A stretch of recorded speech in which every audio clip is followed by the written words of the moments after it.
Well, I hope you are as well. I am. The Recent date is February the 18th. I already know. okay, thank you.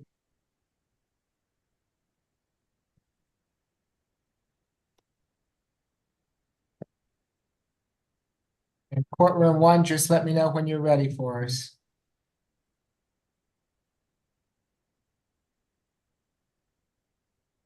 It's 2 o'clock.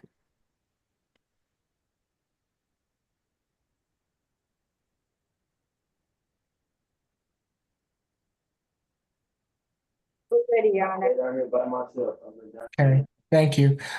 Good afternoon, ladies and gentlemen. I'm Judge Eric Morrow. This is the State Court Expedited Accusation Calendar that we're conducting by video. You have a right to remain silent. Anything you say can be used against you. You have a right to have an attorney present at these proceedings. If you do not have a private attorney, we're providing you with the assistance of a public defender this afternoon if you choose to utilize their service. Who do we have first this afternoon? We'll call position number 14, Ms. Stevens. Okay,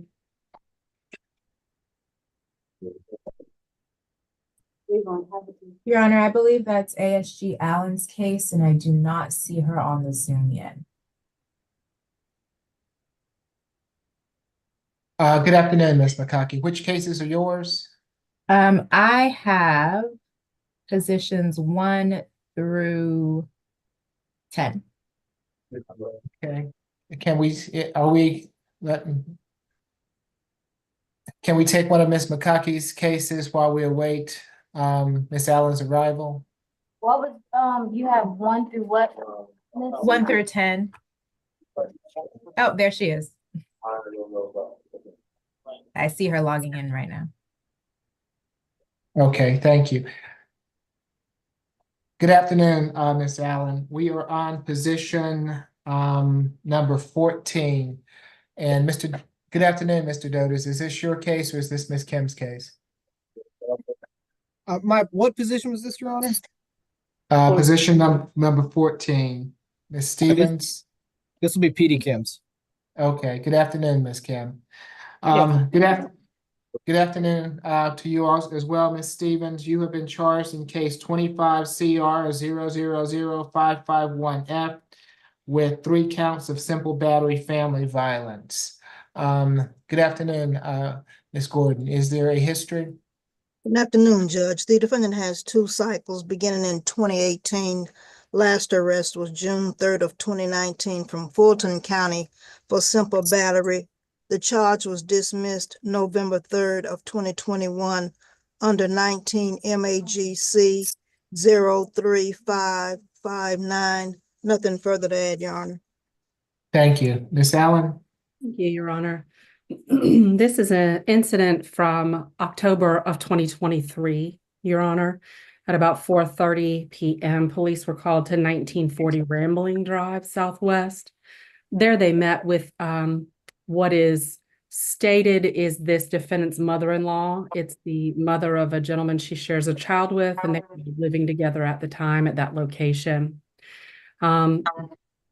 Police arrived to the location after the property manager called 911, reported that they heard screaming coming from Building 8, specifically apartment 825. Also on scene was a Clayton County courtesy officer who was a police officer in Clayton County but lived at the location. He reported to police that the defendant had assaulted what was described as an elderly woman. The victim, her name is Pamela Miller. She lived at the location with the defendant and defendant's child, who was 2 at the time, and the defendant's father of her children and the mom of his mother, if that makes sense. Mrs. Miller reported that she'd been at home. She made a comment to the defendant about her cooking maybe, and it upset her. Mom went to her bedroom. The defendant came in, busted the bedroom door open, kicked it in, dragged her outside by her hair, and was on top of her, striking her when another witness nearby, a neighbor, reported they came outside after hearing the altercation. They saw the defendant on top of her mother-in-law holding her down. The charges here, Your Honor, are 3 counts of simple battery family violence. This is from a while ago. We tried to get in touch with Mrs. Miller and were not successful today. We're asking for a $6,000 SOB through pretrial, no contact with Miss Pamela Miller, to stay away from wherever she's living at this time unless they're still living together, and no drugs, alcohol, or weapons. Thank you. Yes. To address the court, now is your opportunity to do so. Yes, Miss Kim.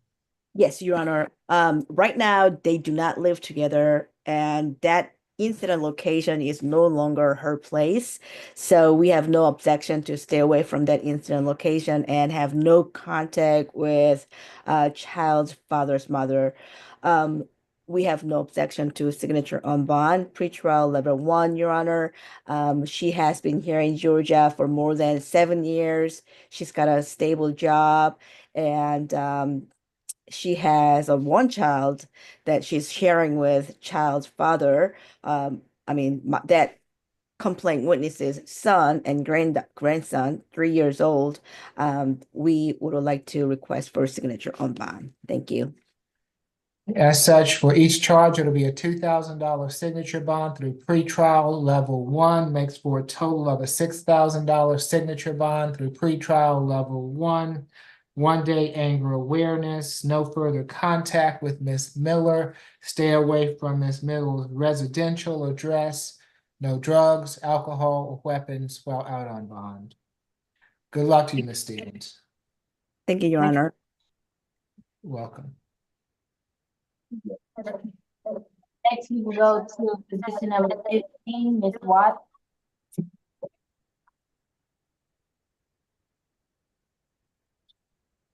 Good afternoon, Ms. Watts. You have been charged in case 25 CR 0000553Y with battery, family violence, and criminal trespass. Is there a history, Ms. Gordon?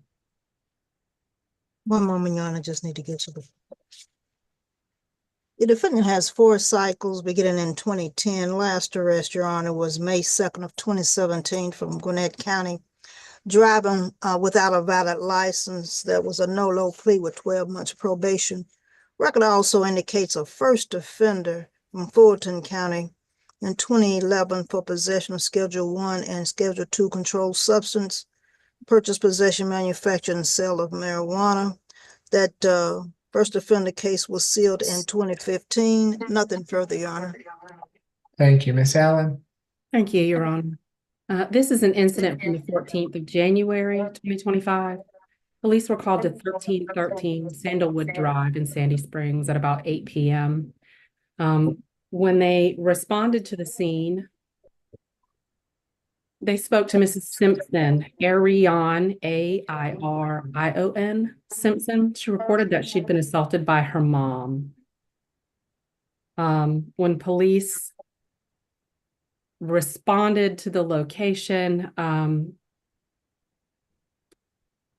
the victim was outside trying to get into the location. She reported that her mother had assaulted her by punching her in the mouth. She had a busted lip, and her mother would not let her back inside. Police made contact through the door, asked to be let inside to get the young woman's shoes or socks or cell phone or any personal items, since mom wasn't allowing her back inside, and the defendant refused. She's charged with criminal trespass because the victim had to go ask a neighbor to call 911, and mom refused to give the phone back when asked by police. She's charged with battery, family violence for the visible injury, a bloody lip she caused to her daughter. The daughter reported that they were in an argument. Her mother thought something she said was disrespectful, cornered her in the laundry room with both of her fists raised in anger, and then punched her right in her mouth. We spoke to the victim today, Mrs. Simpson. She said this incident that occurred less than a month ago was not really a big deal, and it's exaggerated, and they're fine now. We're asking for a $2,000 surety, no drugs, alcohol, or weapons, and no violent contact, Your Honor. We'd ask for a day of anger management as well. Or awareness, sorry, I always say the wrong thing. Ms. Allen, do you know how old Ms. Simpson is? I don't have that information. Okay, thank you, Ms. Kim. Yes, she is 20 years old, recently became 20 years old.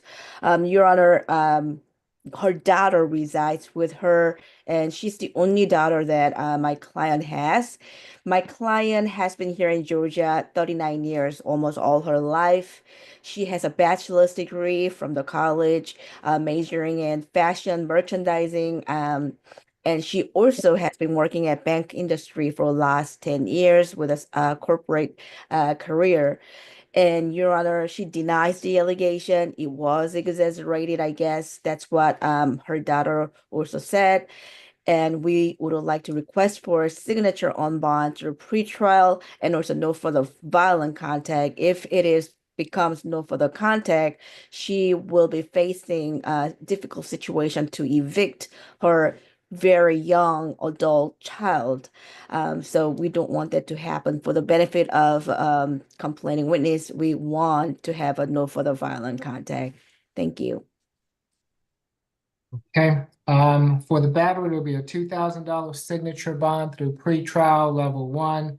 For the criminal trespass, $1,000 signature bond through pretrial level 1, makes for a total of a $3,000 signature bond through pretrial level 1. 1-day anger awareness, no further violent contact with Ms. Simpson, no drugs, alcohol, weapons while out on bond. Good luck to you, Ms. Watts. Thank you. Your Honor, we would like to confirm that theft by taking that was originally in place of criminal trespass, that will be NOD. I mean, I just changed the charge. There's Sure. no theft by taking. okay, thank you. Of course. Good afternoon, Mr. Murphy. Who are you here for this afternoon, Mr. Murphy? Position 8 and position 16. Okay, courtroom 1, will you make note that Mr. Murphy's here on 8 and 16, please? All right, we got it. Next we'll go with position number 17, Ms. White Curry.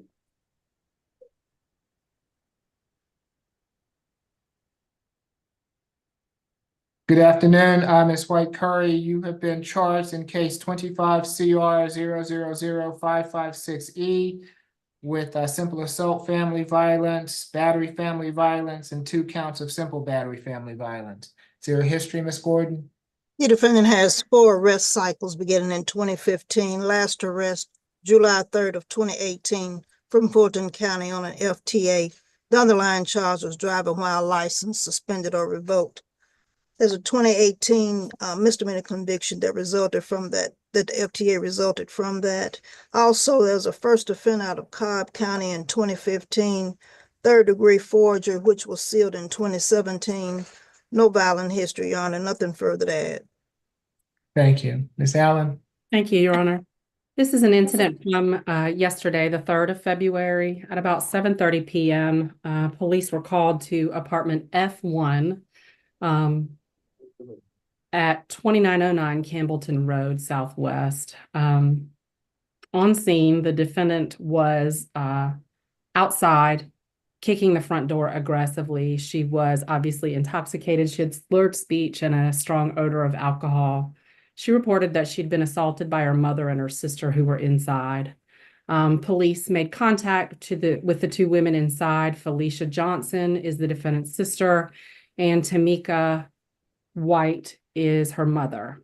Mrs. White reported that she came to the location and her daughter was intoxicated, had been drinking throughout the day, and was angry. She saw that her daughter and her other daughter, Felicia Johnson, were arguing, and she told both of them to get out of the house. At that point, her daughter, the defendant, became irate and threw an object at her, almost hitting her in the face, and then kicked her, causing her to fall to the ground. She didn't have any injuries. This is mom, Tamika. Then police spoke to the sister. The sister is Felicia Johnson. She reported that the defendant became irate when she refused to speak to her sister, who'd been drinking all day, while the victim, Mrs. Felicia Johnson, was sitting on the couch. She approached her sister. Her sister told her, "I'm going to call 911 if you put your hands on me." And then the defendant kicked her in the face and then grabbed her and held her down on the floor. And that's when mom came in. Mrs. Felicia Johnson had a visibly swollen left eye. That's why there's a battery here, Your Honor. We tried to get in touch with both Mrs. White and Mrs. Johnson today and left messages if you'd sound for them if they're here. We're asking for a $4,000 SOB through pretrial. We'd ask for level 2, no drugs, alcohol, or weapons, and no contact with either victim. And stay away from that location. Thank you.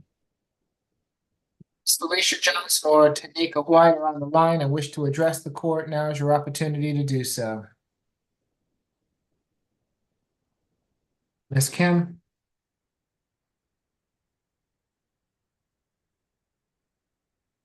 You You're are on mute, mute, Ms. Ms. Kim. Kim. I apologize.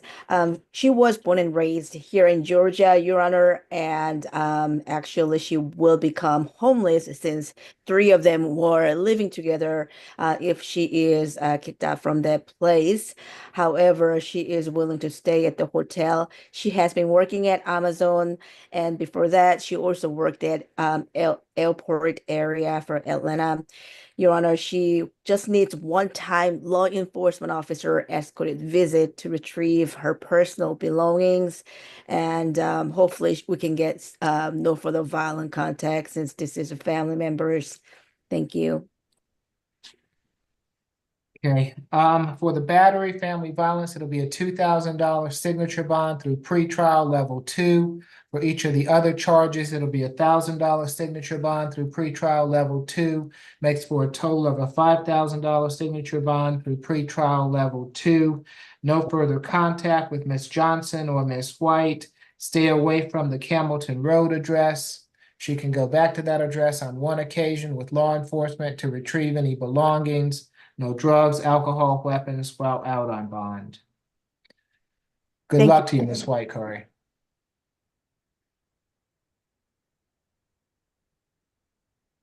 Next, we'll go with position number 8, Mr. Mason.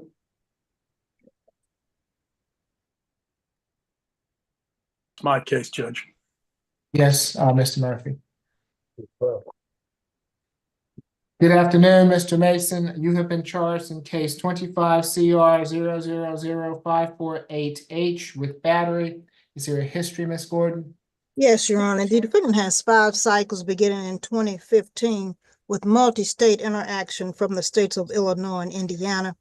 Last arrest was May 27th of 2024 from DeKalb County for simple battery. That charge appears to be open. Also appears to be a second open case in DeKalb County with an arrest date of December 9th of 2023 for criminal trespass. There was a U.S. probation in 2018, 70 months confinement for the offense of unlawful transport of a firearm. Nothing further to add, Your Honor. Yes, Ms. McConkey. Yes, Your Honor. This incident occurred at 901 Joseph E. Boone Boulevard Northwest in Atlanta. I have that is the Vine City grocery store. The victim in this case is Demario Loyal. Officer Caudell was approached by the victim who had a forehead laceration that was bleeding severely. The victim told officers that the injury was caused by the defendant striking him in the face multiple times. Officers found surveillance footage of the incident, and that footage did show the defendant attacking the victim and causing those injuries.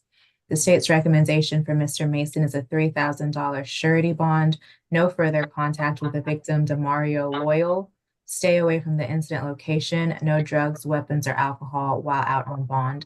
And I would ask the court to sound for Mr. Loyal at this time. If Demario Loyal is on the line and wishes to address the court, now is your opportunity.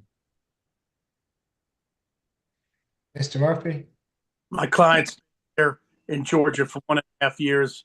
He's a entertainer. He also works security. His assertion is that he was working security at Vine Street Grocery on the time in question.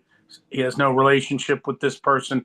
He has no other immediate contacts. Judge, he does reside at 1328 Peachtree Street, Northeast, Atlanta, 30309. Judge, we'd ask for a signature bond given that my client asserts that this was in his security job. He has no relationship with this Mr. Loyal, and he'll certainly not take any assignments over at that grocery store while this case is pending. So we'd ask the court to consider a signature bond for matters in DeKalb or misdemeanors. So, Mr. Murphy, he can work someplace else besides the Vine City Grocery. If he's working there, I hate to keep him from his job. Your Honor, Yeah. I just want to clarify that in the police report, officers did speak to an employee of the Vine City grocery store, and they said that they don't have private security working there. So it's our assertion that he was not working security at that grocery store. Okay.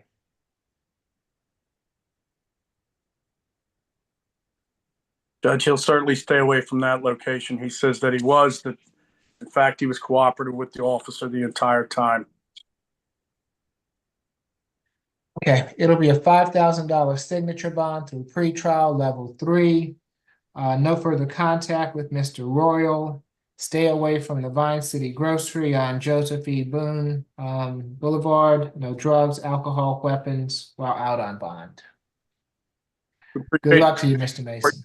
Thank you, Judge. Mr. Mason, I'll reach out to your parents. Thank you, Judge. You're welcome. Next, we'll go in position number 16, Mr. Webster. Okay.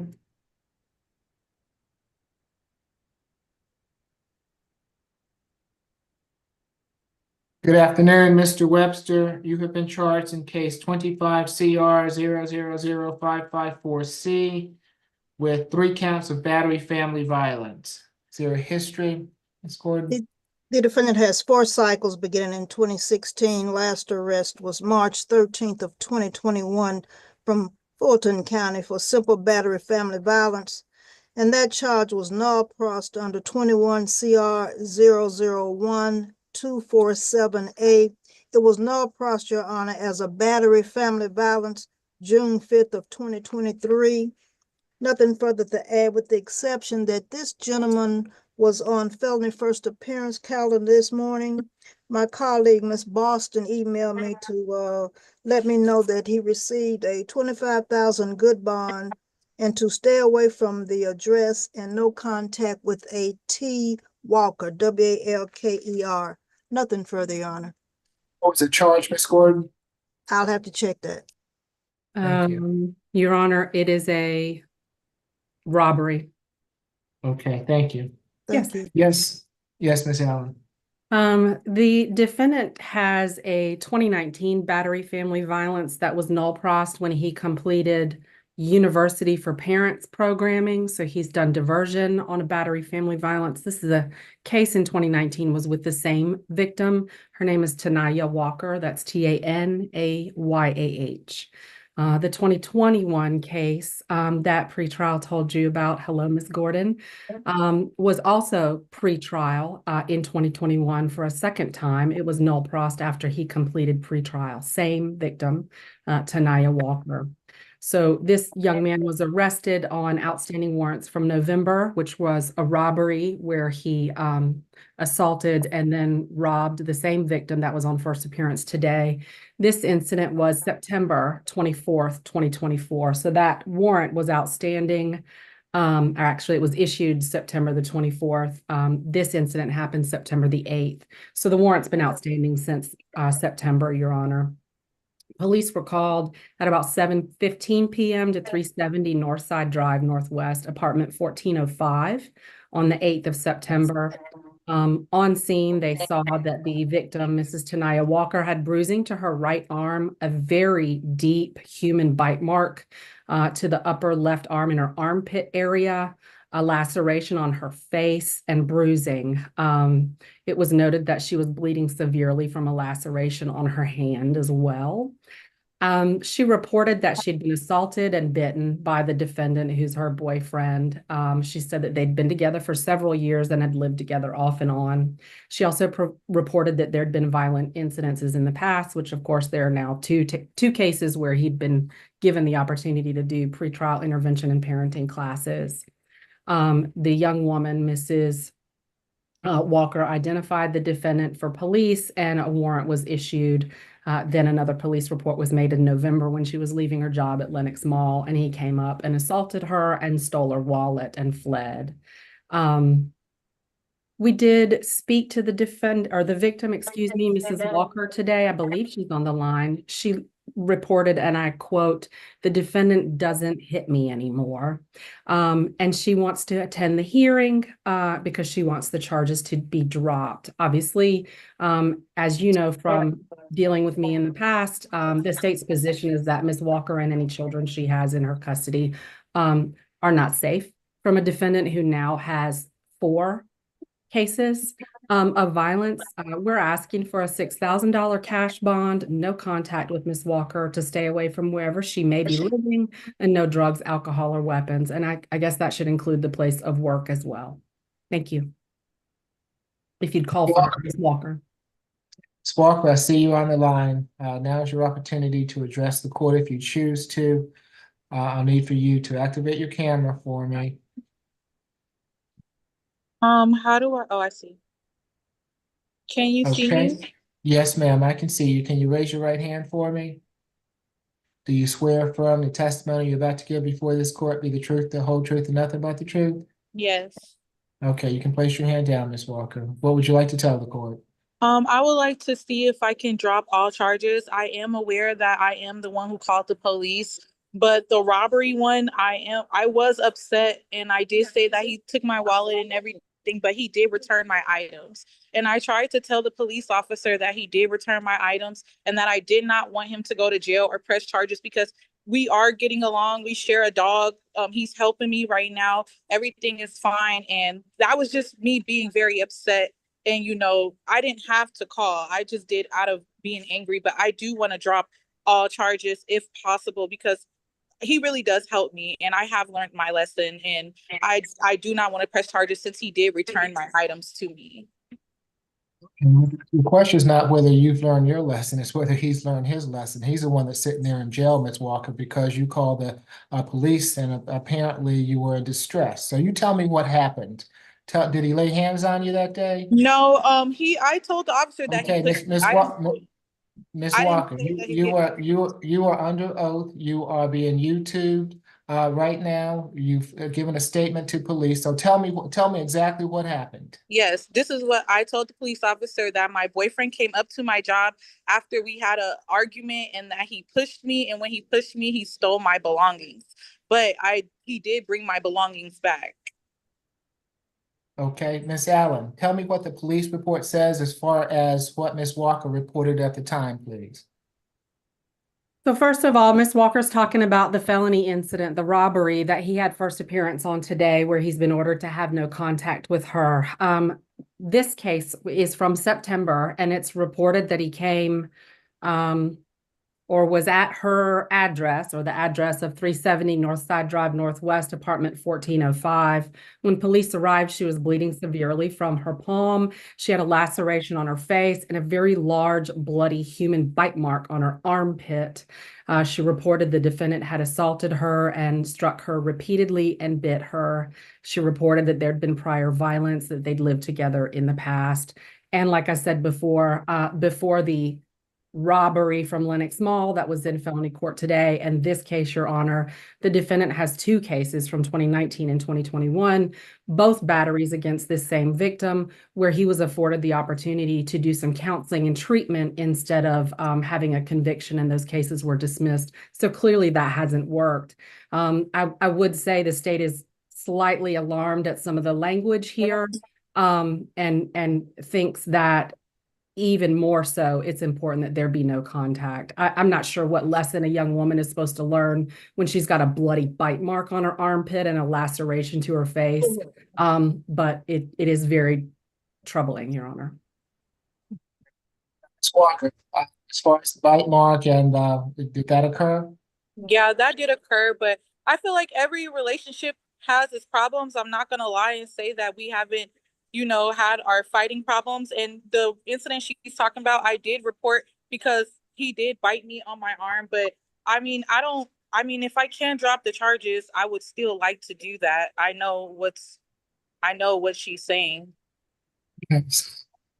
Charges aren't being dropped, Ms. Walker, and I'm going to let you know right now that there's not going to be any contact while this is pending between you and Mr. Webster, okay? You being around him is not going to do him any good because if you all are around each other, this bond will be revoked. There will be absolutely no contact, no personal contact, no phone contact, no internet contact, no social media contact. If I find out that you all have been in contact with each other, this bond is going to be withdrawn.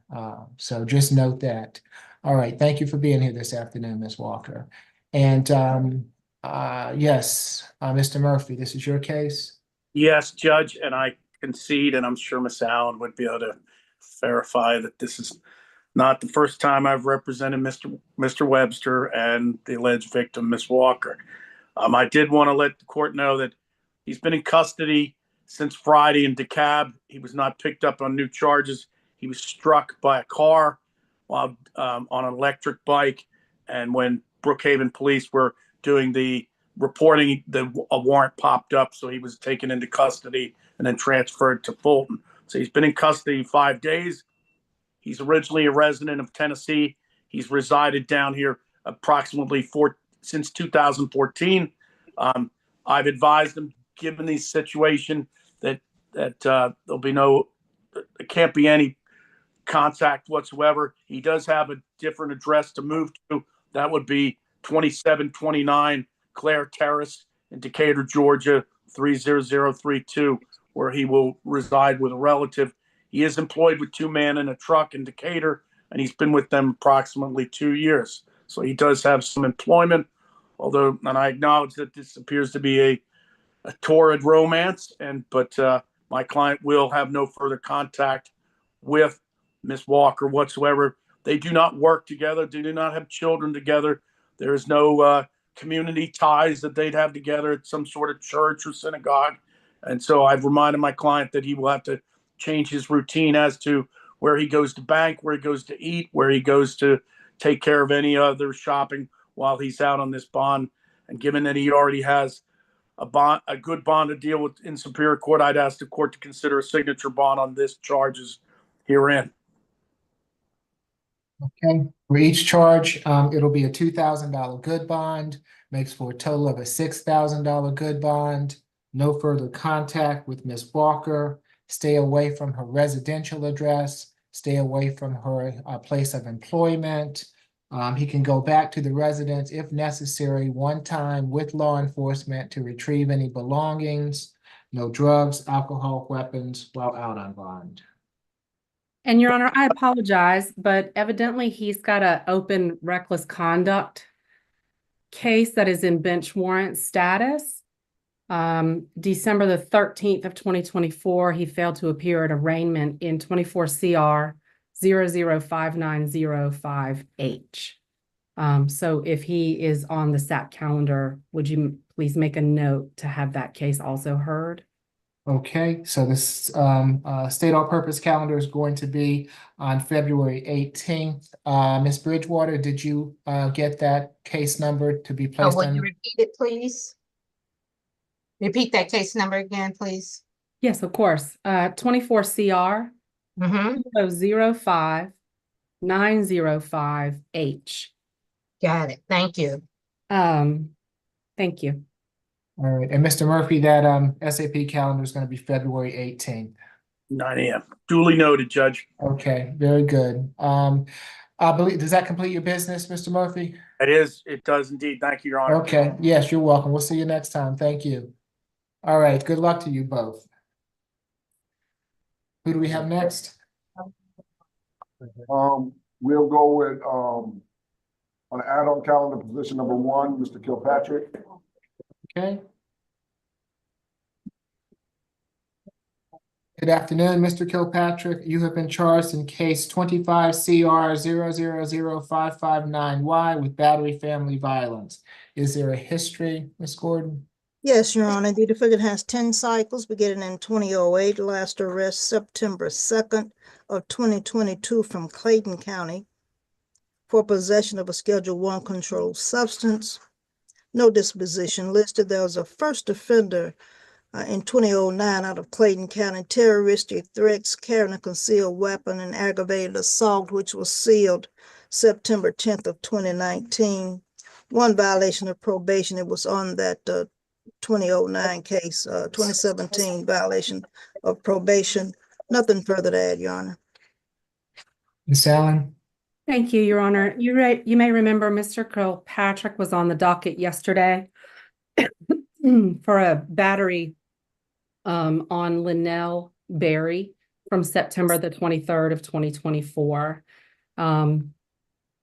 He does have an open kidnapping case out of Clayton County, and he did just enter first offender in December of 2024 on a felony drug case there as well. This is an incident. It appears he was served with a warrant on it yesterday after court, an incident from November the 22nd. So after the incident Your Honor heard about yesterday with Mrs. Berry, she made a police report. She reported on November the 22nd of 2024 that she'd been at the location 2014 Plaza Lane Southwest, apartment 18, where she lived with the defendant for a period of time. She made the report just the same day, just later the same day. This is an incident that actually occurred at 3:40 in the morning. And she was living with the defendant there and her child, 3-year-old, I believe. No, yes, a 3-year-old. The victim reported that she was afraid to call police at 3:40 in the morning. She had nowhere to go. She's got a small child. So when she woke up and was able to get away, she went to the nearby laundromat where she called police and made a report. She had visible marks and lacerations or bruising on her face. She had documented her injuries as well. She spoke to police. She said that the defendant was angry with her and repeatedly struck her. She reported again being afraid. She had nowhere to go. She reported that there were prior violent incidences, and officers corroborated that by looking into the system. And they saw the report from September, just a few months earlier.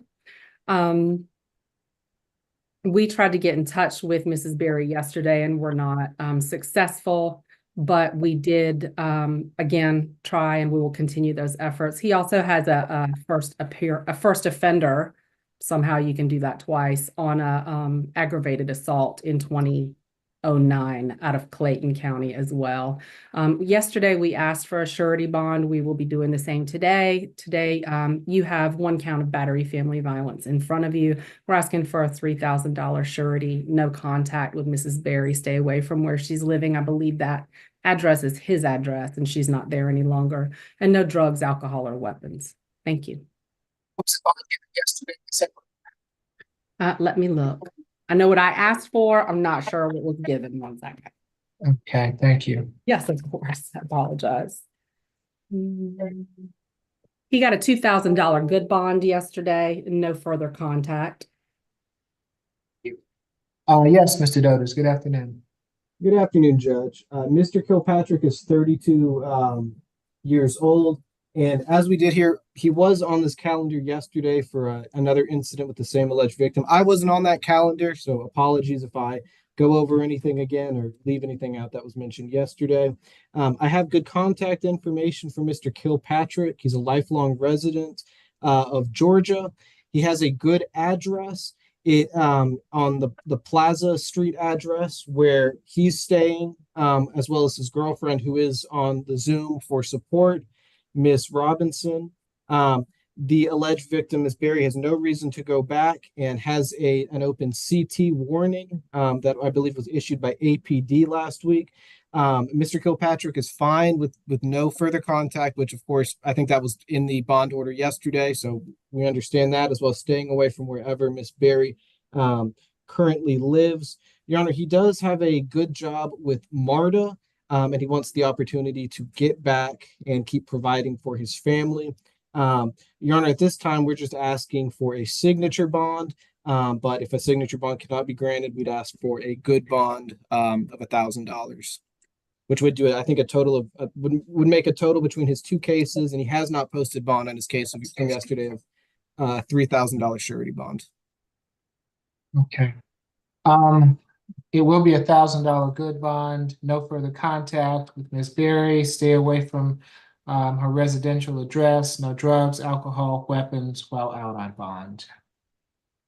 All right, Ms. Robinson, I hope you hadn't been sitting there all night. I know that you were with us yesterday, but I give you the same Yes, advice. I'm okay. Yeah.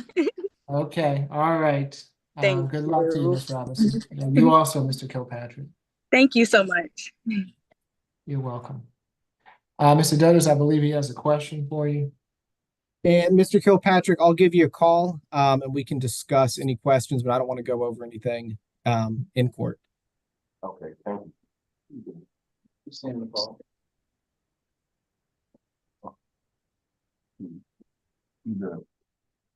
Okay, who do we have next? Next, we have, on the add-on calendar, position number 2, Mr. White.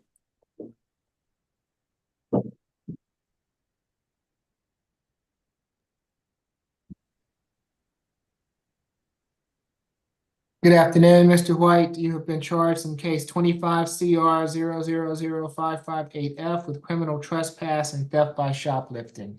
Their history, Ms. Gordon? Yes, Your Honor. The defendant has 48 arrest cycles beginning in 2000. Last arrest was December 27th of 2024 from Fulton County on an FTA. Record also indicates an open case that's open to a drug court judge for possession Schedule 2 controlled substance, possession and use of drug-related objects, case 24 SC 005451. Second open case in Atlanta. It was a bind over with an arrest date of June 3rd of 2024 for theft by shoplifting. 6 shoplifting misdemeanor convictions for theft by shoplifting. 2018 Atlanta, 2019 Fulton County, 2019 Atlanta, 2022 Fulton County, and 2 from the city of DeKalb County, from the county of DeKalb County. A felony conviction 2014, unlawful for an inmate to possess any controlled substance. That was out of Telfair County. And a 2020 felony conviction, I waive sound, and it was a CWAC case, Your Honor. 5 failure to appear within the past 5 years. Nothing further to add, Your Honor. So, Thank you, Your Honor. I did request that this case be transferred based on the numerous shoplifting convictions, more than the 3 required. We haven't heard back from the DA's office today. This is a case from the 2nd of February at Target, 2539 Piedmont Road Northeast. The defendant entered the property. He'd been criminally trespassed from there in June of 2024. He was seen and observed taking merchandise worth $154, clothing, electronics, and beauty supplies without paying for such items, and was arrested. We're asking for a $4,000 surety, $2,000 on each, no drugs, alcohol, or weapons, and to stay away from that location, the target. We'd also request a social worker visit. Yes, Your Honor, we will definitely ask social worker to have a visit. He is residentially challenged, and he was born and raised here in Atlanta. However, he's still residentially challenged, and he has 9th grade of education. He could not complete a GED. And as of now, he does cleaning job here and there. However, it's not a stable income. He does have some MH issues. So we would like to request for minimum $1,000 surety bond for both of them, because he has no means to pay for any of the bond, and he does not have anybody who can pay for his bond as well. Thanks. trespass, it'll be a $500 good bond. For the theft, a $1,500 good bond. Makes for a total of a $2,000 good bond. Stay away from the Target on Piedmont Road. No drugs, alcohol, weapons while out on bond. Social worker visit to assess for BHET and help with housing if necessary. Good luck to you, Mr. White.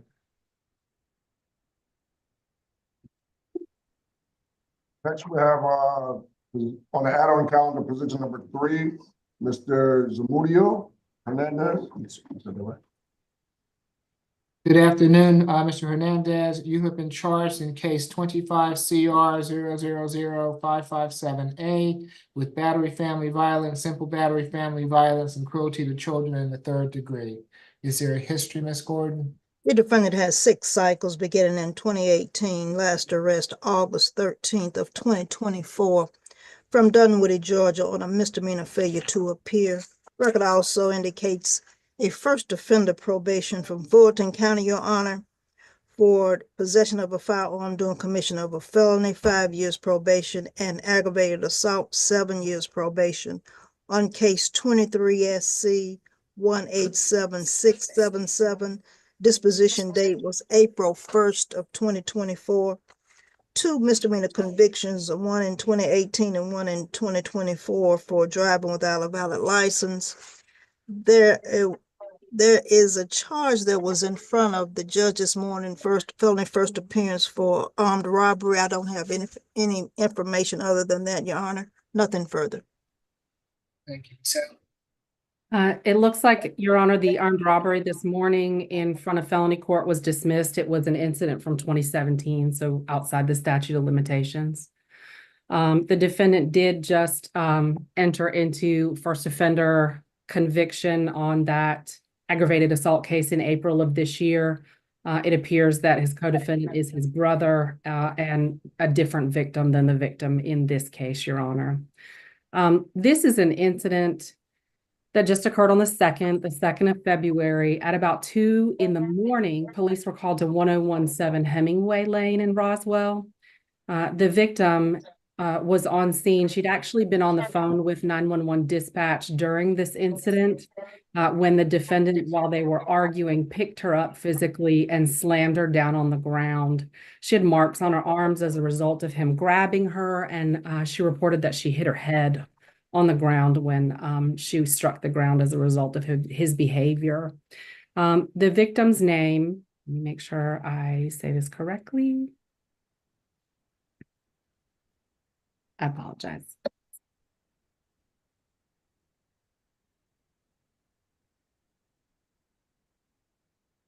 She reported that he came to the location obviously intoxicated and was banging on the door of her residence. She's got a small child inside. When she opened the door, he rushed inside and pushed her. And then once he saw that her child was present, he demanded that she come outside with him. The victim argued with the defendant. She called 911 and dispatch was on the line as she walked with him, and he picked her up on the off of the ground and assaulted her. Her name is Citali Lopez, and that's Citally.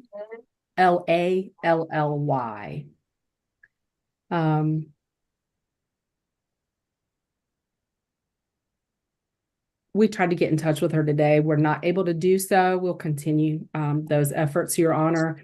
But based on the history and the current open first offender case, we're asking for a $4,000 surety bond to count $2,000 on each count to stay away from that location and have no contact with Ms. Lopez again, and no drugs, alcohol, or weapons while on bond. 3 counts, Ms. Allen? It's 2, Your Honor. Okay, so I have a cruelty, a battery, and a simple battery. Oh, I apologize. Yes, simple battery for grabbing her and throwing her to the ground, grabbing her, battery causing injuries, and the cruelty for the child. So we'd ask for a $5,000 surety, $2,000 on the battery, and 1 each.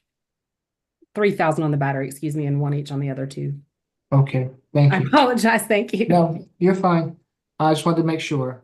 Let's see if Ms. Lopez is on the line and wishes to address the court. Now is your opportunity. Ms. Kim? Yes, Your Honor. My client, Mr. Samuel Hernandez, is 24 years old. He was born and raised here in Georgia. He's a U.S. citizen, and Your Honor, he is currently working as a salesperson for a tree business. He helps the business to cut the trees, and he's been doing that for about a year, Your Honor. He quit his education around ninth grade because he has three minor children, Your Honor, 6 years old, 4 years old, and 1 month old. And they are very, he's been financially providing all three of them, Your Honor. And he denies the allegation, and he has no objection to stay away from that incident location or not having any contact with her as long as he gets a third-party transfer for his 1 month old child, and he's willing to go through the legitimation process if that's what he needs for his visitation. Your Honor, we would like to request for signature on bond through pretrial level 3. This is the first incident with her, and um, he completely denies the allegation. Thanks. For the cruelty, it'll be a $500 good bond. For the battery, $2,000 good bond. For the simple battery, $1,000 good bond. Makes for a total of a $3,500 good bond. No further contact with Ms. Lopez. Stay away from the Hemingway Lane address. He's to abide by any pre-existing orders regarding visitation, so he's going to have to go to another court for that. But if they grant him visitation, then it'll be fine with this court. But until that time, he is to have no contact, no drugs, alcohol, or weapons while out on bond. Good luck to you, Mr. Hernandez. Next, we got position number 6, Mr. Johnson. And then the word going. You want to take it somewhere? Good afternoon, Mr. Johnson. You have been charged in case 25 CR 000552J with battery, willful obstruction of law enforcement officers, and another charge of battery. Is there a history, Ms. Gordon? Yes, Your Honor, the defendant has 2 cycles beginning in 2022. Last arrest was July 18th of 2024 from Atlanta, entering auto, possession of tools for commission of a crime. Those charges were DWAP'd August 9th of 2024 under 24 PI 005131. Just like to bring to the attention of the court, there's an arrest only excuse me, May 23rd of 2022 from Columbus, Georgia for terroristic threats. Nothing further to add, Your Honor. The defendant is 18 years of age. Thank you. Ms. McConkey? Your Honor, this incident happened at 490 Lincoln Drive in Atlanta. The victim in this case is Zariah Woodruff. The parties were having a verbal dispute when the defendant pulled the victim out of the car while they were in the driveway and hit her and grabbed her by her neck. Officers did note that the victim had visible injuries to her neck and also to her lip. When officers tried to detain the defendant, he locked his body in place, refused to place his hands behind his back, and fell into fetal position so that officers had difficulty placing his hands behind his back and getting him into custody. The state's recommendation for this defendant is a $2,500 surety bond, no further contact with the victim, Zariah Woodruff, that he undergo some anger awareness, no drugs, weapons, or alcohol while out on bond. And also a social worker visit might be helpful. According to the documents, it seems as though he's been living in his car. I would ask the court to sound for Ms. Zariah Woodruff at this time. Ms. Woodruff is on the line and wishes to address the court. Now is your opportunity. Mr. Dodos? Yes, Your Honor. Mr. Johnson is 18 years old. I didn't hear any history, any convictions in his past. His most recent case was dismissed back in August. No FTAs, no probation violations or anything like that. I have good contact information for Mr. Johnson, including a phone number as well as an email address. And while he does not himself have stable housing, he does have his vehicle and he does have his grandma who lives in the Atlanta area who he plans on leaning on. I was not able to get an address, but I'm waiting for her to call me back. I did leave a voicemail.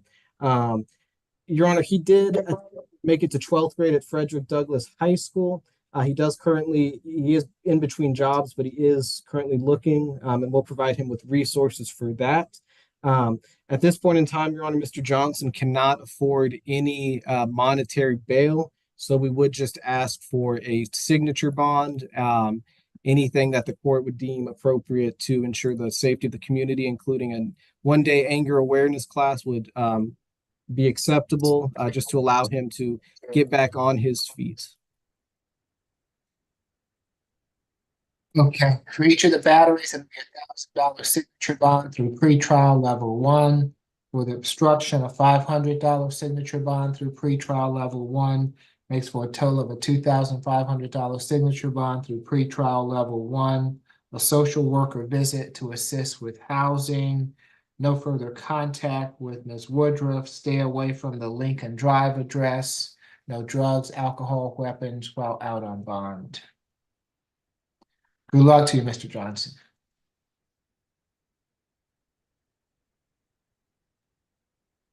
Next, we got position number 2, Mr. Bankston.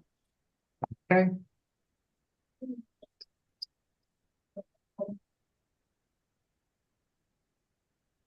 Good afternoon, Mr. Bankston. You have been charged in case 25 CR 0000545E with battery and simple battery. Is there a history, Ms. Gordon? Your Honor, the defendant has 11 cycles beginning in 1999 with multi-state interaction from the state of Ohio.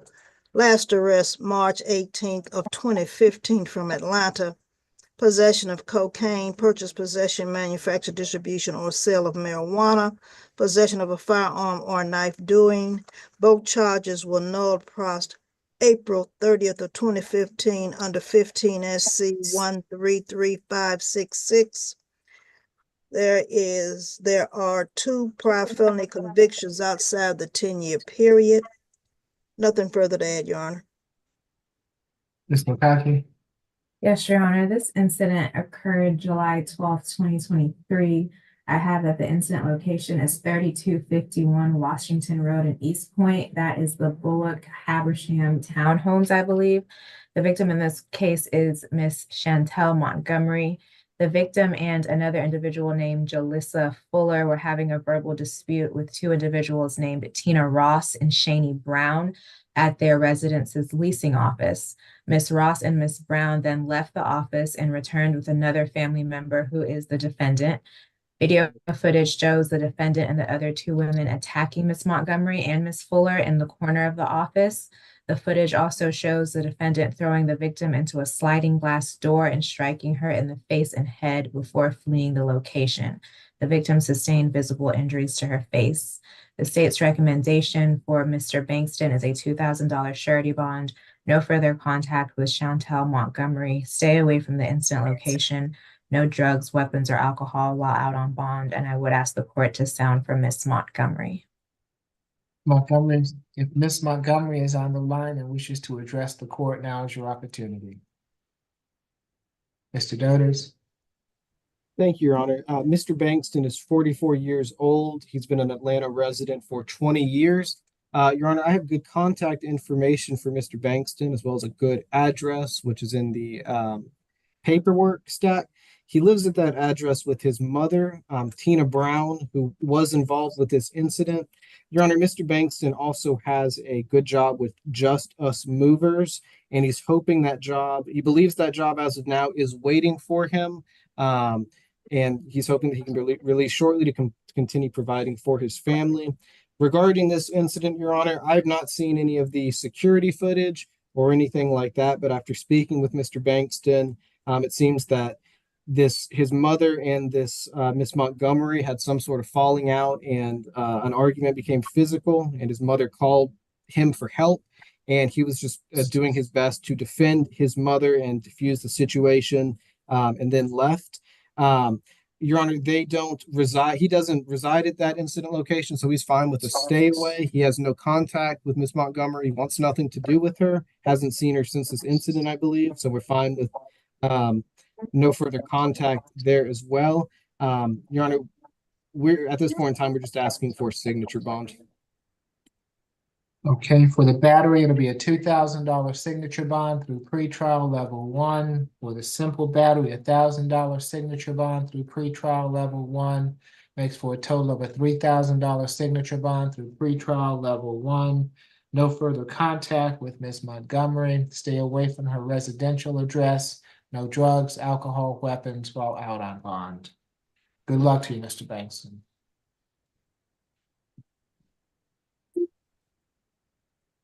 Next, we got position number 4, Mr. Beck.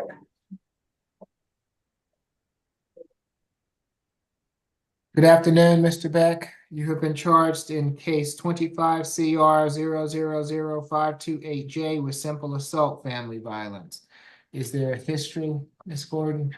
Your Honor, the defendant has 21 cycles beginning in 2006, last arrest December 16th of 2023 from Fulton County for willful obstruction of law enforcement officers and possession of marijuana less than an ounce. Those charges are open to Judge Besson under 24 CR 000203J.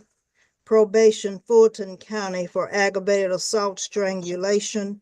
Case 23 SC 186620, 6 years probation, disposition date of May 19th of 2023. A misdemeanor conviction out of DeKalb County in 2018 for battery family violence with 24 months probation. A 2015 felony conviction, Fulton County, for aggravated assault strangulation. That case 15 SC 136858. A 2018 felony conviction, Clayton County, battery family violence, subsequent conviction or prior conviction. At disposition date on that, the Clayton County conviction, June 11th of 2018, 4 years probation, 1 year confinement. In closing, Your Honor, there was a warrant out of Decatur, Georgia on a simple assault case. Date of the warrant, April 13th of 2024. This gentleman had a case this morning in front of felony first appearance, received no bond. I was not familiar with the felony charge, but no bond on the felony charge. And it was a different victim is what my notes say, Your Honor. Nothing further to add. Ms. McCarthy? Yes, Your Honor. This particular incident happened July 2nd of 2024 at 826 Albert Street, Southwest in Atlanta. The victim in this case is John Tez Cook, who was living at the same residence with the defendant. Officers responded to the location and initially spoke with Mr. John Crane, who told officers that the defendant was yelling loudly at his girlfriend. Mr. Crane then tried to defuse the situation, and the defendant started knocking over items in the kitchen. Mr. Cooks, the victim in this case, attempted to calm the defendant down, which upset him even more. He got in the victim's personal space. They began wrestling each other, and the defendant picked up a candle and attempted to strike the victim with it. Our office has spoken with Ms. Cooks, who states that he was living at the residence at the time of this incident, but no longer lives there. He states that he has not had any contact with the defendant since this incident. The state's recommendation is a $1,500 surety bond, no further contact with John Tez Cooks, no drugs, weapons, or alcohol while out on bond. Mr.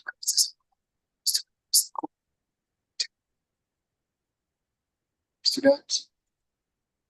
Thank you, Judge. Mr. Beck is 35 years old. I have good contact information for him. Once he resolves all of his holds, he will be living with his grandmother, Caroline Beck. He is a lifelong resident of Atlanta.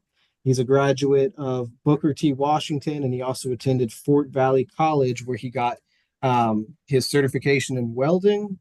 He is a certified welder. He's currently out of work due to an ankle injury, but hopes to get back to it shortly to continue providing for his 2 children, a 19-month-old and a 4-month-old, that while they deal with their issues, he's just providing for monetarily.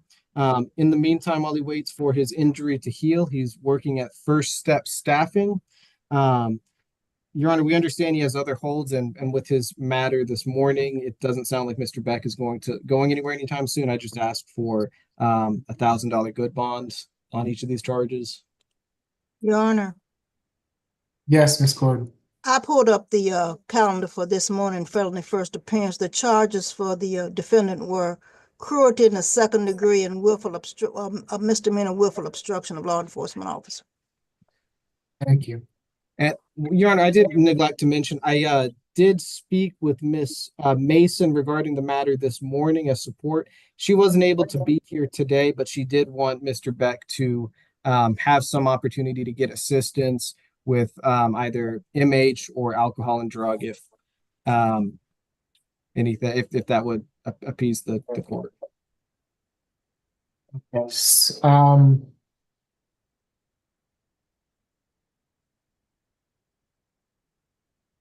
Is there an MH issue, Mr. Dotis, that I need to have a social worker visit him for? Your Honor, if you want to put that down, I'm not personally aware of that, but after speaking, I can have a social worker go out to check. Okay, so it'll be $1,000 good bond, social worker visit. No further contact with Mr. Cooks. Stay away from the Albert Street address. No drugs, alcohol, weapons while out on bond. Good luck to you, Mr. Beck.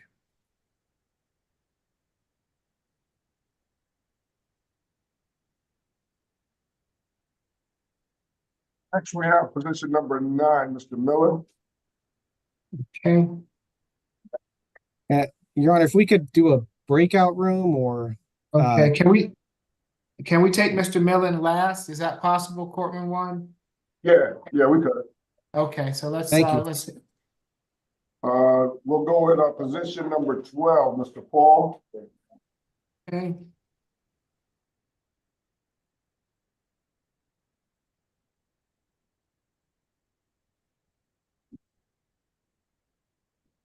Good afternoon, Mr. Paul. You have been charged in case 25 CR 0000542J with unlawful squatting.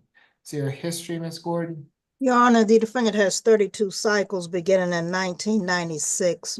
Last arrest was November 5th of 2024 from Johns Creek or by the Johns Creek Police Department for criminal trespass. That case was null pros December 17th of 2024 under 24 CR 007518Y. There's probation out of Fulton County for first degree burglary, case 23 SC 188254. 6 years probation with the disposition date of August 25th of 2023. Appears to be an open case out of Dunwoody with an arrest date of November 14th, 2023. Possession of Schedule 1 controlled substance and possession of methamphetamine. Probation out of Forsyth County for a criminal trespass, 12 months probation. Disposition date July 9th of 2024. Misdemeanor conviction, Your Honor, for criminal trespass, 2022 DeKalb County, 2023 Fulton County. 2 prior felony convictions outside the 10-year period, 5 misdemeanor convictions outside the 10-year period for the offense of criminal trespass. Nothing further. Thank you. So, Thank you, Your Honor. This is an incident, February the 2nd, 2025. Police were called to 11014 Gardner Drive in Alpharetta. I believe that's called the Bell Apartments. It's near the Avalon Shopping Center. There it was reported by the representative for the apartment company that Mr. Raines is his name, that the defendant was found in the model unit there when an associate went to open up the unit to prepare it for a showing. His personal items were found inside on the table, and he was in the shower. Police spoke to the defendant. He said that he discovered the model unit a month or so prior and had been staying there because he doesn't have a place to go. He also said he knew it was a model unit. Based on the criminal history, Your Honor, and felony open drug cases, we're requesting a $4,000 surety. No contact with the people at the location there at the Bell. Again, that is 11014 Gardner Drive in Alpharetta. Stay away from that location, and no drugs, alcohol, or weapons. Yes, Your Honor. I believe that they should have gone through the eviction process. He was there for more than 30 days. Once the tenant is being there for 30 days, he should have gotten notice to vacate. And then the property manager should have filed eviction instead of arresting him at the jail. This is not a appropriate venue for that. And also, Your Honor, currently there is $2,000 surety bond. I don't think it should be even going up to 4,000. We ask for signature on bond and basically get this dismissed so that way they can proceed with the eviction process. Thank you. Your Honor, just to clarify, it's the defendant who told the police that he'd known that there was a model unit, and he had nowhere to go, and he'd known about it for a month. It's not what the police reports indicate that he'd been there for a month.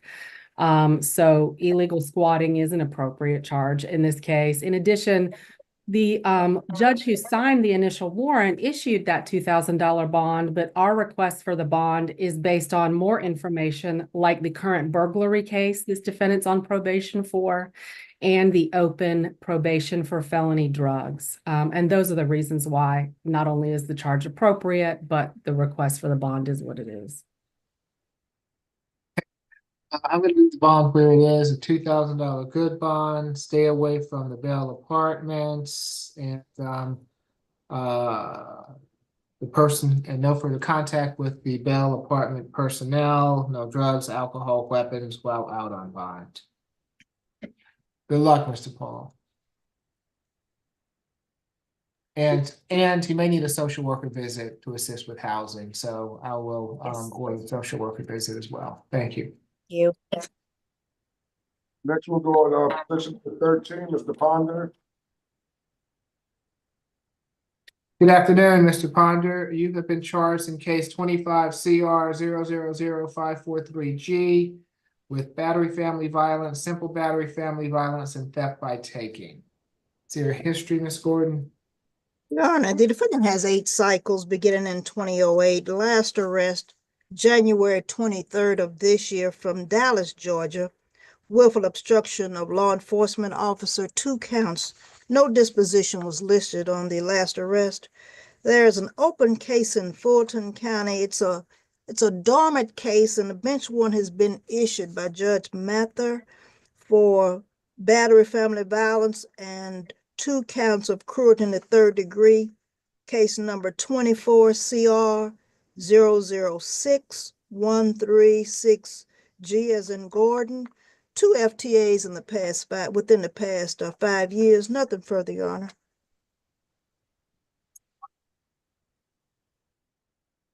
So, Your Honor, the incident in front of you today is actually from February of 2024. A police report was made and warrants were not obtained until November of 2024.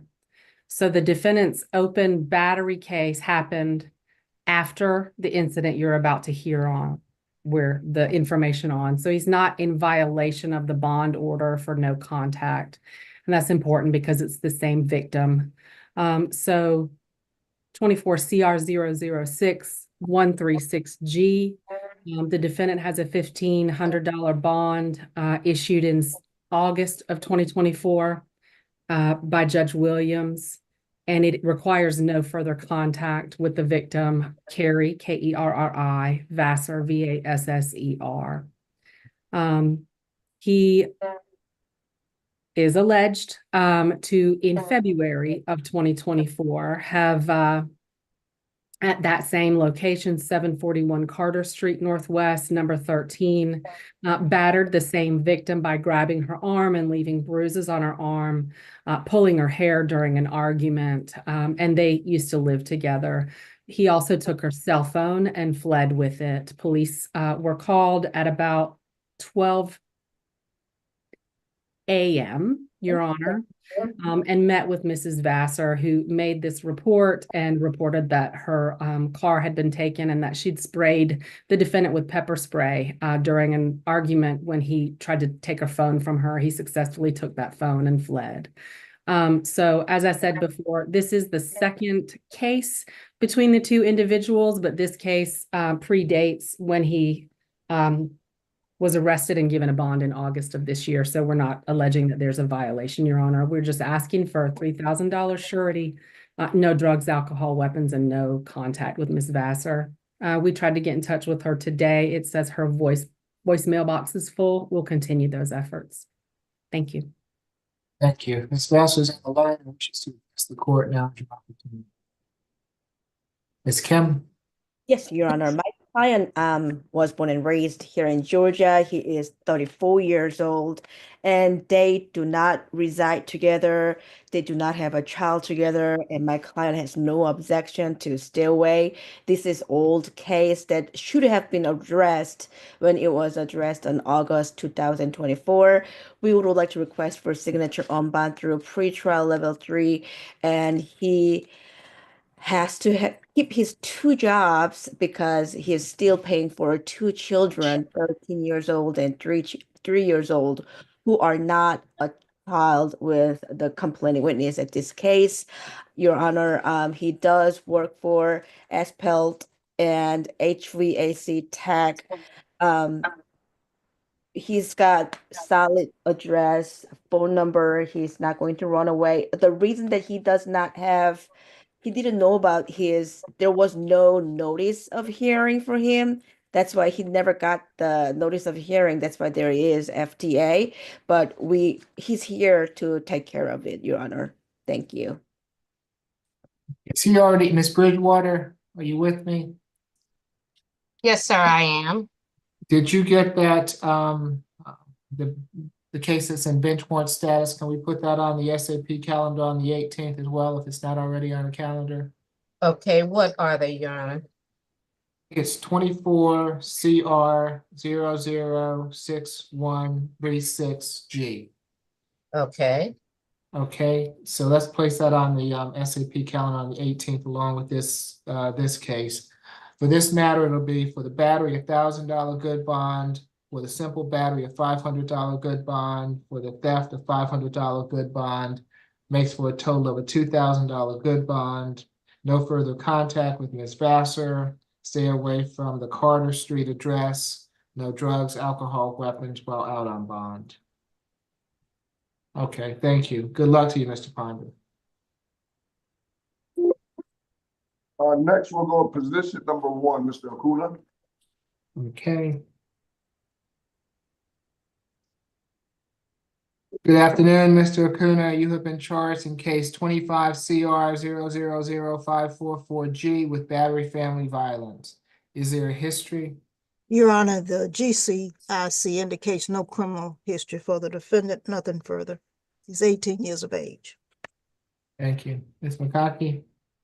Yes, Your Honor. This incident happened at 1454 Raintree Drive in Roswell. The victim in this case is Lisbeth Acuna, who is the defendant's sister. The parties were having an argument when the defendant attacked the victim by pushing her to the floor and punching her in the face several times. The victim told officers that the defendant had also pulled her hair while punching her. The party's father, Bonifacio Acuna, had to grab the defendant and hold him down until he calmed down. The victim had bruising to her forehead and red marks on her forearm. The defendant did admit to striking the victim, and officers observed that he had red bruising on the hand that he used to strike his sister. Our office has spoken with Ms. Acuna, who states the information in the warrant is correct. She states that she called the police because she believes something needed to be done to the defendant so that he could learn his behavior is not acceptable. She states that she would like no further violent contact and she will most likely be moving out of the residence. The state's recommendation, given that this is Ms. Acuna's first arrest and based on our conversation with his sister, is a signature bond, no further violent contact with the victim, that he undergoes some anger awareness, no drugs, weapons, or alcohol while out on bond. Ms. Lisbeth Acuna wishes to address the court. Now is your opportunity to do so. Mr. Dodos? Thank you, Your Honor. Mr. Acuna is 18 years old, and this is his first arrest. He has no history. we'd agree with the state and ask for a signature bond with a 1-day anger awareness course. I have good contact information with Mr. Acuna. He does reside at the incident location, so we would ask that there be no stay away for that location and it be no further violent contact, based on what we've heard today. Your Honor, we just agree with the state at this point. Is he in school? Is he working? What do we know about that, Mr. My Davis? apologies, Your Honor. He is in school at Independence High School, and he is currently in between jobs. He just put in his notice at Schlotsky's, and he has an interview that he's hoping to schedule with Home Depot after sending in an application shortly. So that's his next step once he resolves this hold.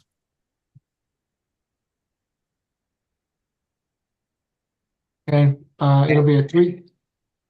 My last thing, Your Honor, I would note that I don't know what Your Honor is going to do regarding any family, but he does not have his cell phone or any numbers, and I haven't been able to reach any family. So if you're requiring a cosigner or anything, I don't know if any family was on the line or would be aware of that. Gordon, did you have something? Oh, I was gonna say if he's gonna be released through pretrial, we will need a co-signer. He's 18 years of age, Your Honor. Okay, let's see. I see an Acuna on the line. Or Mr. Oscar Acuna's family members on the line here with me. Yes. Can you come on camera for me? How do I do it? Yeah, this is my mom too. Okay, so are you Lisbeth? No, I'm older sister, so not her. Okay, and what's your mother's name? Maria Garcia Rosales. So is your mom willing to be the co-signer to get your brother out of custody? Is it okay if I do it? Because I'm How 25. old are you? You're I'm 25? Yeah. Okay, and you're a senior Acuna? Yes, sir. Okay, Yesenia, is that right? Yes. Acuna? Yes. Okay, I will have him released to you, Miss Acuna. You'll need to call down to the jail before you go to make sure, and we'll send you some paperwork in that regard as well. So it'll be a $3,000 signature bond through pretrial level 1 with an adult co-signer, which will be Miss Yesenia Acuna. 1-day anger awareness, no further violent contact with Lisbeth Acuna or anyone else in the household. No drugs, alcohol, weapons while out on bond. Given that Mr. Oscar is in high school, I'm going to order that he stay in school as well. No drugs, alcohol, weapons while out on bond. Oh, I have a question. Yes, ma'am. So he already actually graduated. Oh, he's graduated? Yeah, he graduated. Oh, okay. December. I was told that he was in school, so if My he's apologies. Okay, you're fine. So if he's graduated, that's fine. I won't add that on. Okay. I don't know if he could go out of state because my mom doesn't want to be here to avoid my sister. So Okay, so you'll, Mr. Dodos, if you'll get their numbers and just. And Ms. Acuna, I sent you a private message. If you could respond with your phone number, I'm happy to give y'all a call. Okay, thank you. Good luck to you all. Thank you. Thanks.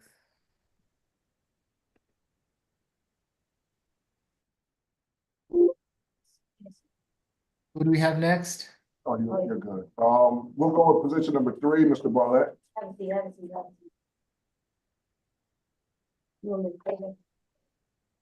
Good afternoon, Mr. Bartlett. You have been charged in case 25 CR 0000546B with pointing or aiming a gun or pistol at another. Is there a history, Miss Gordon? Your Honor, the GCIC indicates no criminal record on file. Nothing further. Thank you. Ms. McConkey? Your Honor, this incident happened at 187 12th Street in Atlanta. The victim in this case is Sean Mugen. The victim was trying to deliver packages at the location when he came in contact with the defendant and they got into a verbal argument. During the argument, the defendant pointed his firearm at the victim's chest. The defendant told officers that he did not point the firearm at the victim. He pointed the firearm at the ground, and he further told officers that it was because he wanted the defendant to move his delivery truck. The state's recommendation, because a firearm is involved in this case, is a $10,000 surety bond, no further contact with Sean Mugen, that the defendant surrender all firearms, no drugs, weapons, or alcohol while out on bond.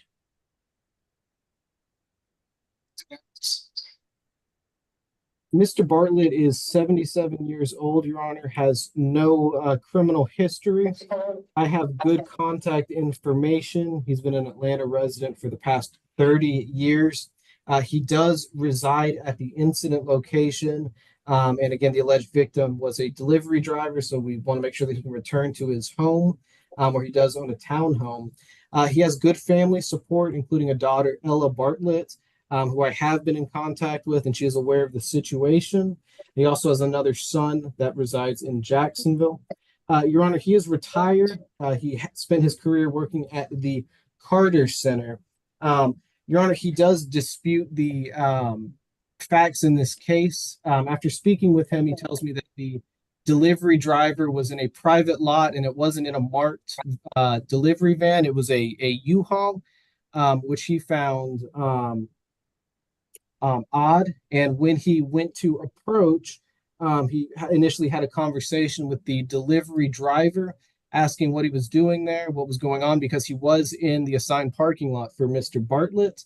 When speaking with him, he asked where he was delivering packages to, and he responded with incorrect addresses, which spooked Mr. Bartlett. And at this time, he did have a firearm that was not loaded, that he's licensed to carry. He refutes that he ever pointed it at the alleged victim, but he was upfront about it. When the situation diffused, he realized that the alleged victim was calling police. He waited on his porch after putting the firearm in his car, waiting to discuss the situation with law enforcement.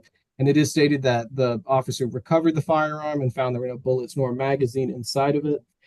Your Honor, we're asking for a signature bond and any other conditions the court would deem appropriate. If he needs to surrender any other weapons, he understands that he'll need to do that before this case is resolved, or until this case is resolved.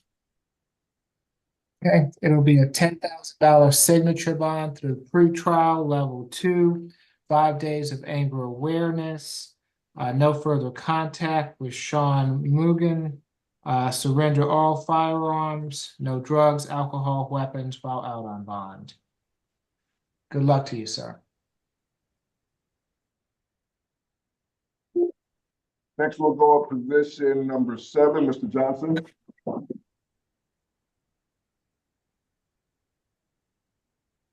Good afternoon, Mr. Johnson. You have been charged in case 25 CR 000547C with 2 counts of battery and 1 count of simple battery.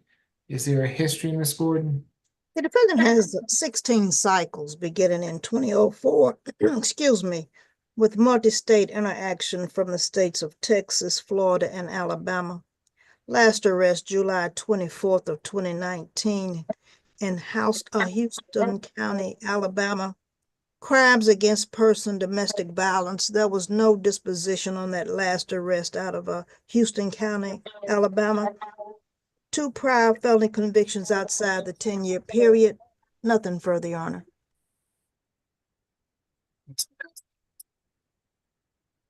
Your Honor, this is position 7, Sean Johnson.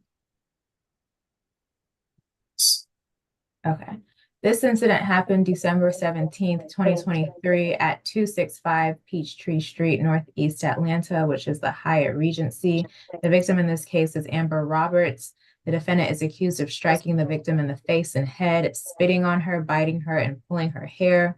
The assault caused swelling to the victim's face, and she also had several broken nails. The victim told officers that the assault was unprovoked and that she had known the defendant for over a decade. The state's recommendation for Mr. Johnson is a $3,000 surety bond.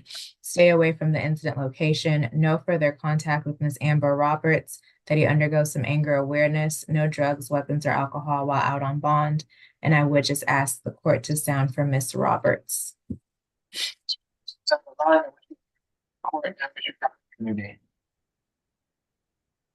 Mr. Dodos? Mr. Johnson is 46 years old. As we heard, his last arrest was in 2019 and no FTAs in the past 2 years. I have a good contact information for Mr. Johnson. He's a lifelong resident of Georgia. He spends his time between Albany and Atlanta, where he's done so for the past 10 years. He does have a brother, Lewis, who lives in the area. He's the father of 2 children, a 19-year-old and a 17-year-old. That he does his best to financially provide for. But they currently stay with his brother while he's going through health issues. Your Honor, Mr. Johnson was diagnosed with brain cancer, and he's currently on disability because of that issue. When I spoke with Mr. Johnson, he knows nothing about this incident. He believes it's a case of mistaken identity. He has been in and out of inpatient hospital treatment. He spent the last almost 2 years Jacksonville in an inpatient facility, and he went straight to Atlanta from that. Once released, he is planning on looking through all of his medical records so that we can see what days he was inpatient so that we can get to the bottom of this. But in the meantime, Your Honor, we would just ask for a signature bond so that he can be released and get working on that, as well as get back to his treatments. He is currently missing. He didn't know the doctor's address, but he is starting his treatment in Atlanta for some new tumor growths that he wants to make sure he makes that appointment for. This is a 2023 case. For each battery, be a $2,000 signature bond through pretrial level 1. For the simple battery, $1,000 signature bond through pretrial level 1. Makes for a total of a $5,000 signature bond through pretrial level 1. No further contact with Ms. Roberts. Stay away from the Hyatt on Peachtree Street, and no drugs, alcohol, weapons while out on bond. Good luck to you, Mr. Johnson.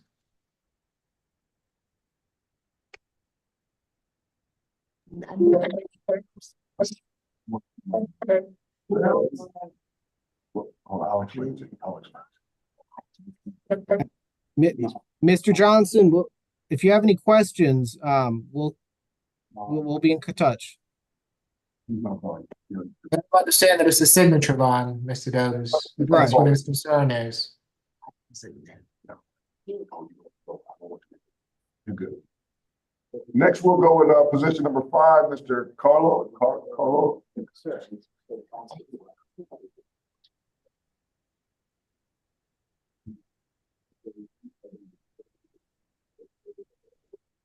Good afternoon, Mr. Kalor. You've been charged in case 25 CR 0005555A with battery, hindering a person making an emergency telephone call, and 2 counts of simple battery. Is there a history, Ms. Gordon? Your Honor, the defendant has no criminal record on file. Nothing further. Thank you. Ms. McConkey? Yes, Your Honor. This is an incident from December 19th of last year. The incident location is 1124 Camelot Drive in South Fulton. The victim in this case is Deborah Wella, W-E-L-A-H. She is the defendant's girlfriend. The victim told officers that the incident started over her asking her goddaughter if she was going to be leaving the residence the next day. The defendant apparently did not like this and proceeded to punch the victim in the face, elbow her in the head, choke her, throw her to the ground, kick her in the stomach, and drag her outside. The defendant's brother, Pauli Carlor, told officers that he had to intervene to stop the assault. The victim tries to call law enforcement, but the defendant took her phone and left. Officers noted that the victim had bruises on several parts of her body, as well as swelling to her face, bruises on her arm and lower back. The state's recommendation, given the allegations in this case, despite the fact that it is the defendant's first arrest, the $3,500 surety bond, no further contact with the victim, stay away from the incident location so long as the victim is living there. an FEIP or anger awareness, no drugs, weapons, or alcohol while out on bond. I wasn't sure based on the warrant if that was the victim's residence or his residence or what exactly the living situation is. So a one-time escort to see if the victim is living there. No, like I said, no drugs, weapons, or alcohol while out on bond. And if you could please sound for Miss Deborah Wella. Ms. Well, I see you on the line. If you would like to address the court, now is your opportunity. I'll need for you to unmute yourself, activate your camera for me.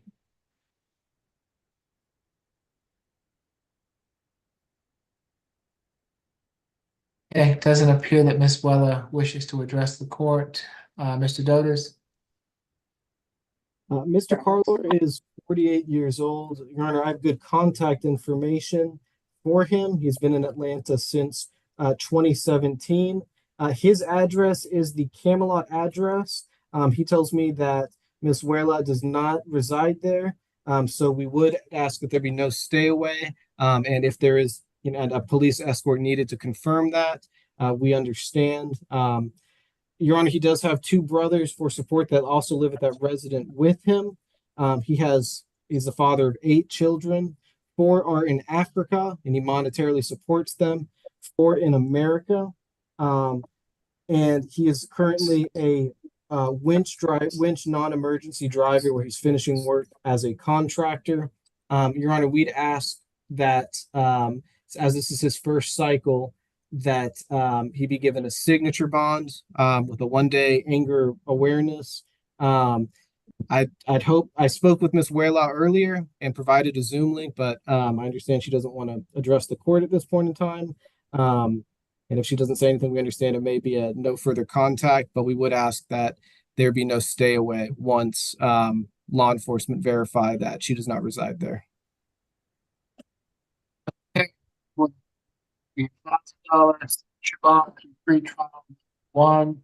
For each of the other charges, it will be a $500 signature bond through pretrial level 1. Makes for a total of a $2,500 signature bond through pretrial level 1.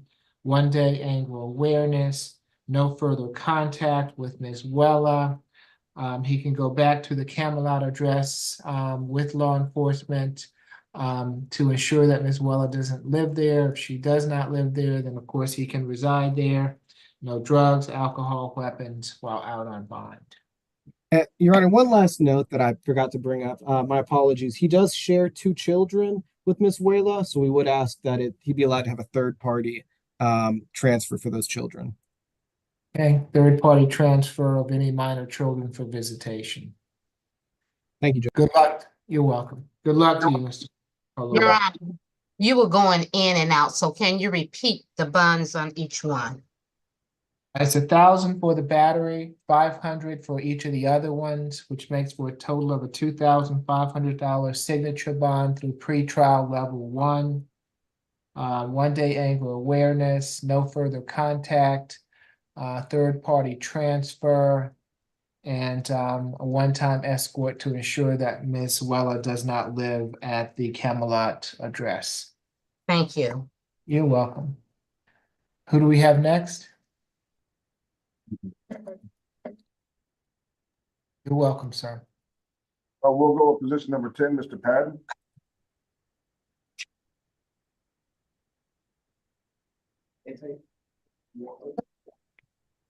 Good afternoon, Mr. Patton. You've been charged in case 25 CR 000550G with 2 counts of battery family violence, 2 counts of cruelty to children in the 3rd degree. Is there a history, Ms. Gordon? Your Honor, the defendant has 4 arrest cycles beginning in 1999. Last arrest, September 20th of 2020 from South Fulton County for simple battery family violence. That charge was null prost on June 16th of 2022 under 20 CR 004740A. Nothing further to add, Your Honor. Okay. Your Honor, this incident happened at 409 Capella Circle in Atlanta. The victim in this case is Gwendolyn Patton, the defendant's wife. The parties were having a verbal dispute when the victim, bent down to the ground, and when she looked up, she saw a gray standing fan flying in her direction. The fan struck the victim in the head, causing her to fall to the floor. The defendant then proceeded to chase the victim around the house and take her cell phone and grab her arm. The victim told her son, who she shares with the defendant, to go to the neighbor's house and call the police. The victim was eventually able to escape from the residence, and she also ran to her neighbor's house as well. The victim had bruises and swelling to her face, I assume from that fan hitting her in the head. She also had scratches on her arm. The parties do have two minor children who did witness that assault. Our office has had a chance to speak with the victim, who states that the information in the warrant is correct. She states that she wants no further contact with the defendant at this time, and she also states that her children have been traumatized because of what happened, so she does not want the defendant to have contact with the children at this time either. The state's recommendation is a $3,500 surety bond, no further contact with the victim or the minor children, stay away from the incident location, that the defendant undergo an FVIP or some anger awareness, no drugs, weapons, or alcohol while out on bond. And I would just ask the court to sound for the victim in this case, Miss Gwendolyn Patton. Ms. Patton, I see you there. If you would like to address the court, now is your opportunity to do so. If you would like to address the court, you'd have to unmute yourself, activate your camera, and I'll have to swear you in.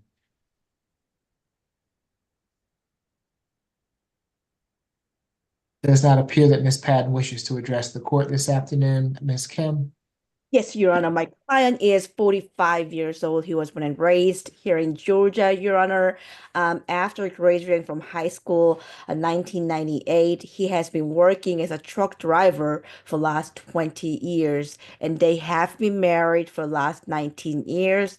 They do have children, 8 years old and 6 years old, Your Honor.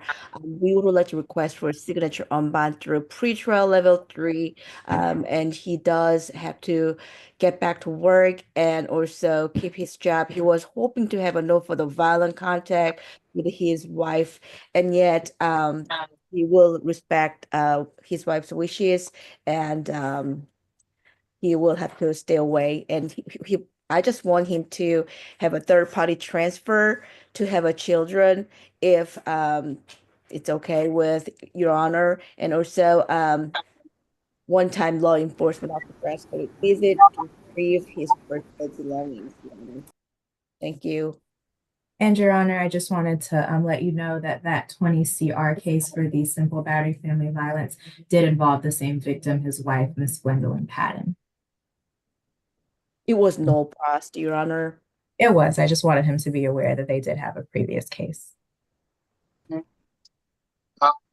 For each of the batteries, it'll be a $2,000 signature bond through pretrial level 2.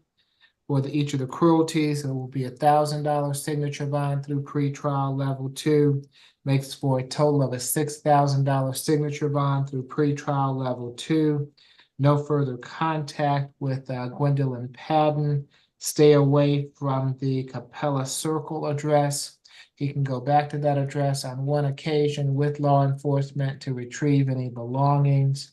I am always reticent to keep a father away from his children. As such, there will be third-party transfer of any minor children for visitation. No drugs, alcohol, weapons while out on bond. Thank you, Your Honor. You're welcome. Good luck to you, Mr. Patton. Next, we'll go position number 11, Mr. Parks. Okay.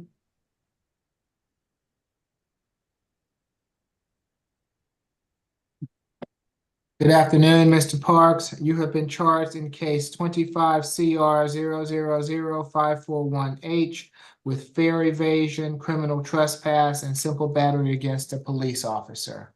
Is there a history, Ms. Gordon?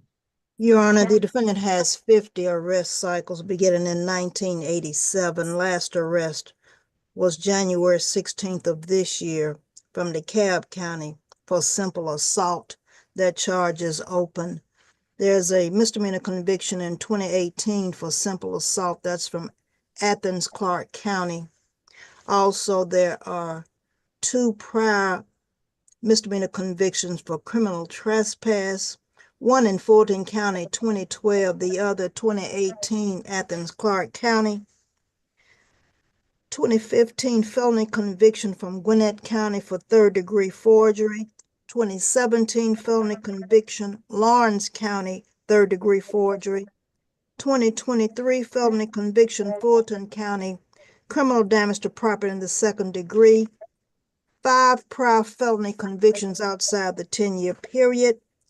A 2013 and a 2014 misdemeanor conviction, one from Gwinnett County, the other from DeKalb County, for forging the 4th degree. Nothing further to add, Your Honor. Ellen. Thank you, Your Honor. This is an incident from yesterday, the 3rd of February at the West End MARTA station, that's 680 Lee Street Southwest.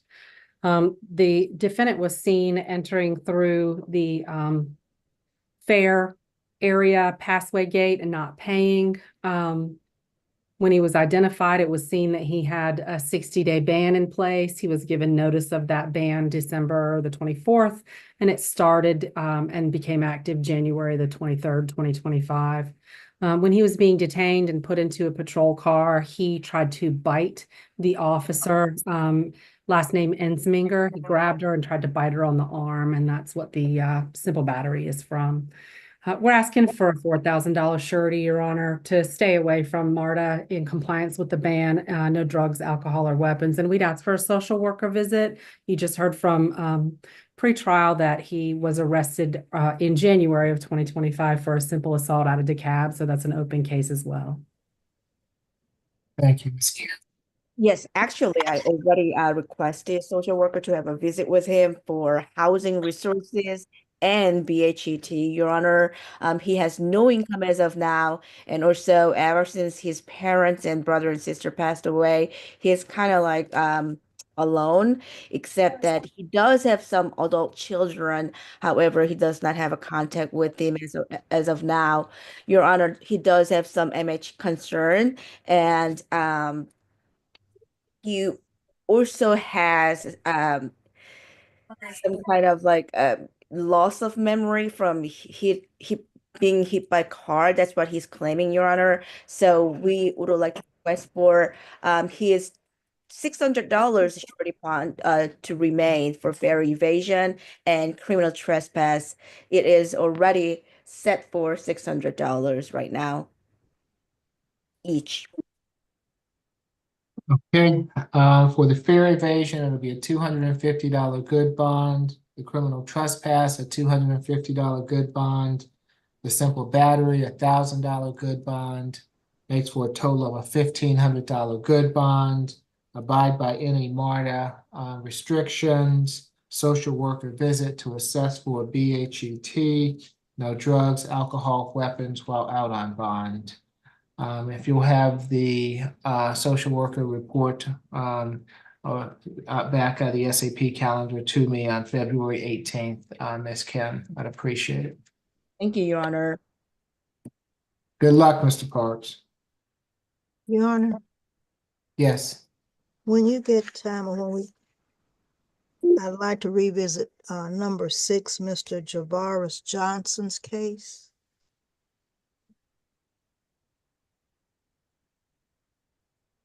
Okay. I failed to let the court know that we will need a co-signer. Mr. Javaris Johnson is 18 years of age, so we will need a co-signer. I apologize, Your Honor, to the court. That's not a problem. I was noting that as we were going through it, and given his situation, per the judge, I'm going to waive the co-signer on his case. Thank you, Your Honor. Thank you. Okay. Thank you, Judge. You're welcome.